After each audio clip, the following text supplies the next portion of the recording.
So hello everyone, আমি Lisa আবার একটি নতুন ব্লগে তোমাদেরকে অনেক অনেক ভালোবাসা জানাই। ওরা হয়তো অনেকেই জিজ্ঞাসা করবে যে ভিডিও আমি কিছুদিন জন্য বন্ধ করেছিলাম কেন। সে বিষয়ে আমি তোমাদেরকে পরে একটা ভিডিওতে সব বলবো। এর ওয়েদারটা খুব সুন্দর, তাই না? আর সকালে যেহেতু মাম্মাম তাড়াতাড়ি উঠে পড়েছিল, তাই আমাকে সব কাজ সেরে নিতে হয়েছিল। দেখো, ভালোভাবে সবকিছু ঝাঁট দিয়ে এসে পড়েছি মেয়ের খাওয়া রেডি করতে, কারণ মেয়ের রাত্রিতে 8:30টার সময় খেয়েছিল, সকাল থেকে আর কিছুই খায়নি।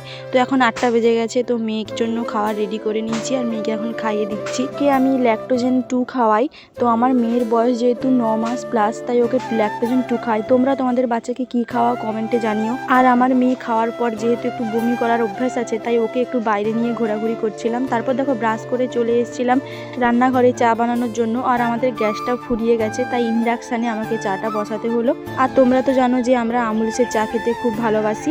চাটা করে নিচ্ছিলাম, কারণ সকালে আমরা চাটাই খাই। পর রান্নার দিকে যাব, কারণ আমার বর অফিস যেহেতু যায়, তো রান্না বান্না সব কিছুই করতে হবে। তাই এখানে চা আর বিস্কুট খেয়ে নিচ্ছিলাম।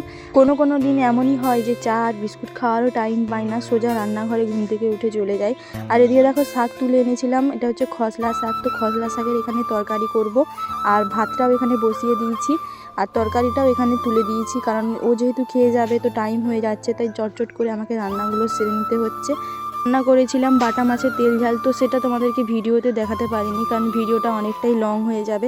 আর এখানে মেয়ের জামা কাপড়গুলো ভালোভাবে ধুয়ে নিয়ে সেগুলো এখন রোদেতে ভালোভাবে মেলে দিচ্ছিলাম। আমার মাম্মামের রোজই এরকম 1 গামলা করে আমাকে জিনিস কাচতে হয়, কারণ যেহেতু আমার মেয়ে অনেকটাই ছোট। আর ওকে ডাইপার আমি সবসময় পরাই না, রাত্রিতেই শুধু একটাই ডাইপার পরাই, তো ওটা আবার 4 ঘন্টা পর আবার চেঞ্জ করে দিই। আর আমি আমার মেয়েকে ডাইপার পরাই ম্যামি পোকো প্যান্টস। তোমরা তোমাদের বাচ্চাকে কোন ডাইপার পরাও কমেন্টে জানিও।